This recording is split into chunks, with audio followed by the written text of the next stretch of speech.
ጤና ይስጥልኝ የተከበራችሁ የዜና ቤት ሚዲያ ቤተሰቦች እንደምን አላችሁ? አሁን የደረሱንን አጫጭር ሰበር መረጃዎች ለእናንተ አዘጋጅተን ቀርበናል። ወደ ሰበር መረጃዎቹ ስናልፍ በቅድሚያ የምታደምጡት መረጃ በአሜሪካ በጆብ ማርኬት ውስጥ እየተካሄደ ያለው ያልተነገረ ሚስጥር፣ ቀጣሪዎች አዳዲስ ሰራተኞችን ከመቅጠር ይልቅ ምን እያደረጉ ነው? ለስራ ፈላጊዎች የወጣው ወሳኝ ማስጠንቀቂያ።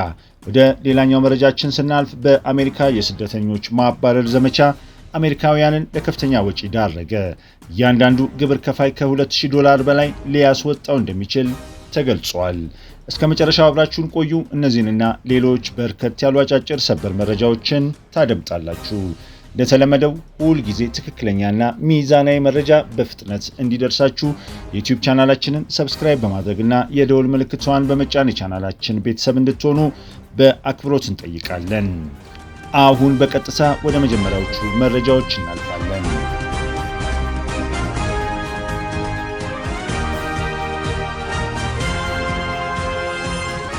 አሁን ባለው የሰው ኃይል ገበያ ውስጥ እየተካሄደ ያለው አሰራር ስራ ፈላጊዎች ሆነ በስራ ላይ ላለ ህብረተሰብ ትልቅ አይን ከፋች ሁኔታን ይዞ ወጥቷል።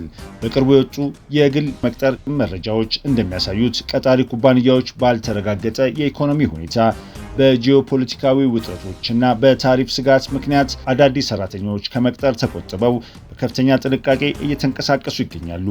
ይልቁንም ኩባንያዎች ወጪያቸውን ለመቀነስ ሲሉ አዳዲስ ሰራተኞች ከመቅጠር ይልቅ ነባር ሰራተኞቻቸውን ደሞዝ በመጨመር ወይም ደግሞ ልምድ ያላቸውን አዳዲስ ሰራተኞች በመቅጠር የተለያዩ ስራዎችን ደራርበው እንዲሰሩ የማድረግ ስልት ሲተገብሩ ይታያል። ለምሳሌ ያህል ባለፈው የጁላይ ወር በግሉ ዘርፍ የተጨመረው አዲስ የስራ ዕድል 44000 ብቻ ሲሆን ይህም ከቅርብ ጊዜ ወዲህ እጅግ ዝቅተኛ ወራዊ የስራ ዕድል እድገት ሆኖ ተመዝግቧል። ሆኖም ግን የዚህ ገበያ ዋና አስደናቂ ምስጢር ያለው አዳዲስ ክፍት ቦታዎችን በብዛት ከመክፈት ይልቅ ልምድ ያላቸውን ሰራተኞች በማስጠበቅና በመንጠቅ ላይ ነው። ቀጣሪዎች በበጀት ስጋት ምክንያት አዳዲስ ሰራተኞችን የመቅጠር ፍላጎታቸውን ቢቀንሱም በአንዳንድ ወሳኝ ዘርፎች ውስጥ ግን የባለሙያ እጥረት ስላለባቸው እርስ በርስ ሰራተኞች ለመጥለፍ ከፍተኛ የደሞዝ ውድድር ውስጥ ገብተዋል። መረጃዎች እንደሚያመለክቱት የነበረበትን ስራ ቀይሮ ወደ ሌላ ኩባንያ ለተዘዋወረ ሰራተኛ የሚደረገው የዓመታዊ ደሞዝ እድገት ወደ 7% ከፍ ብሏል። ይህ ደግሞ በነበሩበት ቦታ ለጸኑ ሰራተኞች ከተደረገው የ4.4% እድገት ጋር ሲነጻጸር አሁን ባለው ገበያ የላቀ ልምድና ክህሎት ኖሮት ስራ የመቀየር ውሳኔ ምን ያህል ከፍተኛ የፋይናንስ ጥቅም እንደሚያስገኝ ያሳያል። ይህ ያልተስተካከለ የደሞዝ ውድድር በተለይም በሁለት ዋና ዋና ዘርፎች ማለትም በግንባታና በጤና ጥበቃ ስራዎች ላይ ጎልቶ ይታያል። ምሳሌ በግንባታው ዘርፍ በጁላይ ወር 1000 አዳዲስ ሰራተኞች ብቻ ቢፈጠሩም ከሰው ሰራሽ አስተውሎት AI ጋር የተያዙ ግዙፍ የመረጃ ማዕከላት ዳታ ሴንተር ግንባታ በመስፋፋቱና ልምድ ያላቸው ሰራተኞች እጥረት በመኖሩ ምክንያት ስራ ለቀየሩ የዘርፉ ባለሙያዎች የሚከፈለው ክፍያ በታሪክ ታይቶ በማይታወቅ ደረጃ ከፍተኛ ሆኗል። በተመሳሳይ መልኩ የትምህርትና ጤና አገልግሎቶች 36000 አዳዲስ ሰራተኞችን በመጨመር ገበያውን የመሩ ሲሆን የሰው ኃይል እጥረቱን ለመሸፈን ሲባል የደሞዝ ጭማሪ በከፍተኛ ሁኔታ ቀጥሏል። በተጨማሪም አነስተኛ ገቢ ባላቸው ሰራተኞች ዘንድ የደሞዝ እድገት መሻሻል ታይቷል። ከባንክ ኦፍ አሜሪካ ኢንስቲትዩት የተገኘው መረጃ እንደሚያመለክተው አነስተኛ ገቢ ያላቸው ቤተሰቦች ከግብር በኋላ የሚያገኙት የደሞዝ እድገት ወደ 5.2% ከፍ ብሏል።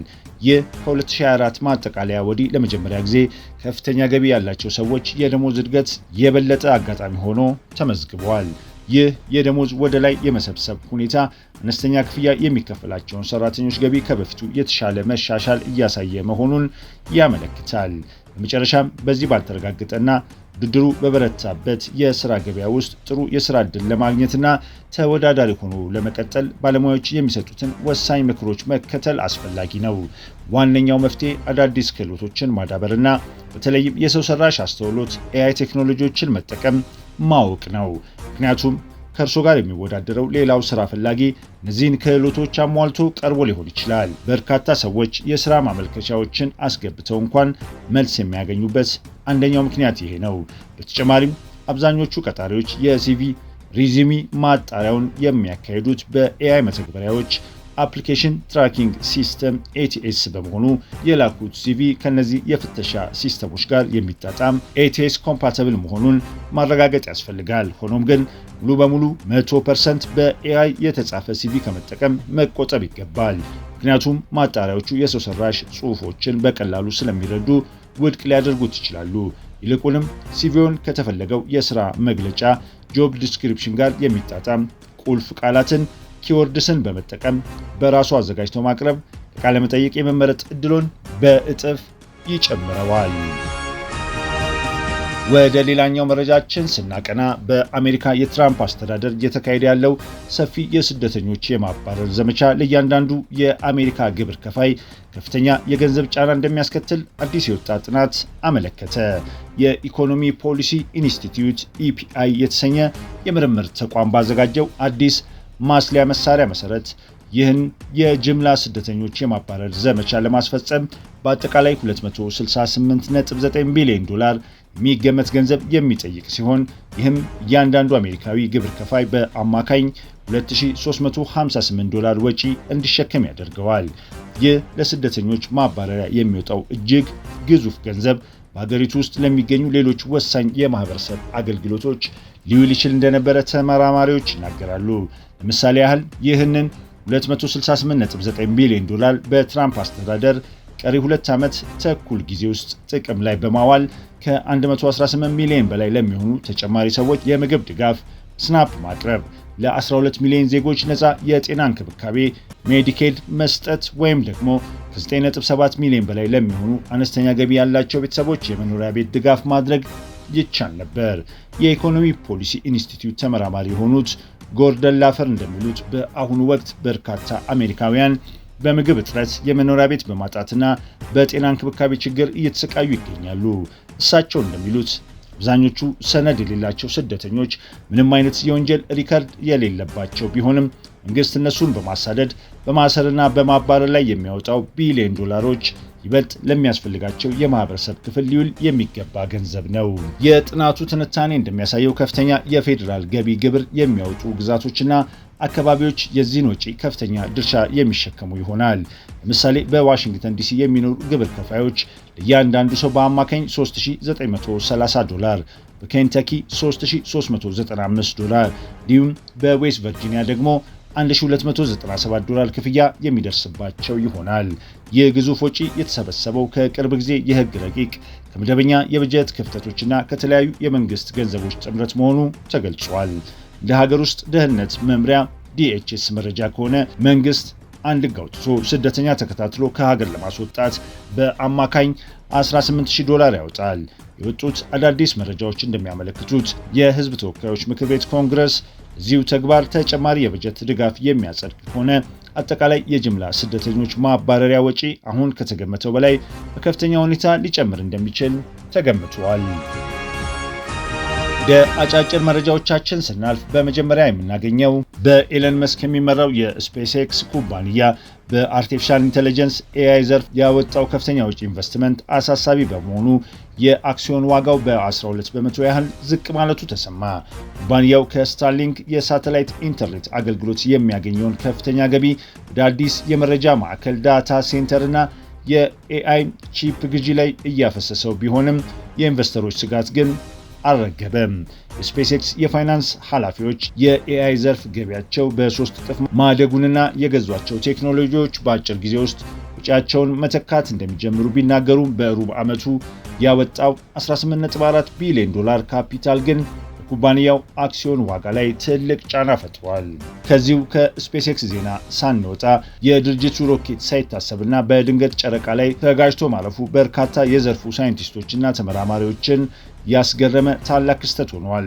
ምንም እንኳን ይህ ግጭት ድንገተኛ አደጋ ቢሆንም የፕላኔቶች ጂኦሎጂስቶች ግን አጋጣሚውን እንደ ጥፋት ሳይሆን እጅግ ውድና ልዩ ሳይንሳዊ ስጦታ አድርገው ተቀብለውታል።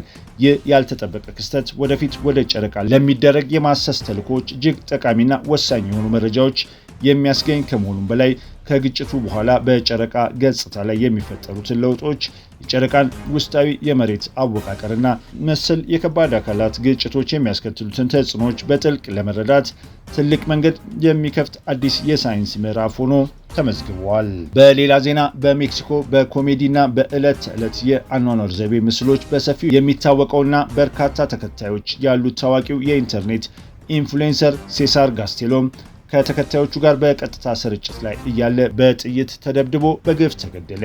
ይህ አስደንጋጭ አደጋ የተፈጸመው በሞተር ሳይክል የተሳፈሩ የታጠቀ አካል ከቅርብ ርቀት በከፈተበት ድንገተኛ የተኩስ እርምታ በመሆኑ አየር ላይ በቀጥታ ሲከታተለው በነበረው ማህበረሰብ ዘንድ ታላቅ ድንጋጤንና ቁጣን ፈጥሯል። ይህ አሰቃቂ ድርጊት በበርካታ የሶሻል ሚዲያ ተከታዮቹ ዘንድ ትልቅ ሐዘንን ከመፍጠሩም በላይ በአካባቢው የሚኖሩ ታዋቂና የህዝብ ሰዎች ደህንነት ላይ አዲስና ከባድ የስጋት ደውል የደወለ አስፈሪ ክስተት ሆኗል። በመጨረሻም በጀርመን የሚገኙ የፖሊስ አባላት በሀገሪቱ ዋና አውሮፕላን ማረፊያ ውስጥ ፈንጂ የጫነ ሰው አልባ አውሮፕላን ወይም ድሮን መገኘቱን ይፋ ማድረጋቸው የአቪዬሽን ዘርፉንና የጸጥታ አካላትን በከፍተኛ ሁኔታ አስደንግጧል።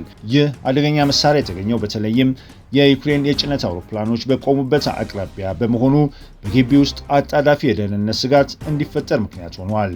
ክስተቱን የበለጠ አስፈሪ የሚያደርገው ደግሞ ከቀናት በፊት በዚሁ አውሮፕላን ማረፊያ አየር ላይ ያለ ሌላ ያልታወቀ አካል ከአንድ የጭነት አውሮፕላን ጋር ተጋጭቶ የወደቀ ሲሆን የሁለቱ ተከታታይ ክስተቶች መከሰት የአቪዬሽኑ ደህንነት ላይ የተጋለጠውን ከባድ አደጋ ቁልጭ አድርጎ አሳይቷል። በአሁኑ ወቅት የነዚህ አስደንጋጭ አደጋዎች ምንጭና ዋነኛ ዓላማ ከምን የመጣ እንደሆነ ለማወቅ የሀገሪቱ የጸጥታ አካላት በከፍተኛ ትኩረት ምርመራ እያካሄዱ ይገኛሉ። ለአሁን ያዘጋጀንላችሁ መረጃዎች ይህንን ይመስሉ ነበረ። ከሰዓታት በኋላ በሌሎች መረጃዎች ተመልሰን እንገናኛለን። እስከዛው በሰላም ቆዩ።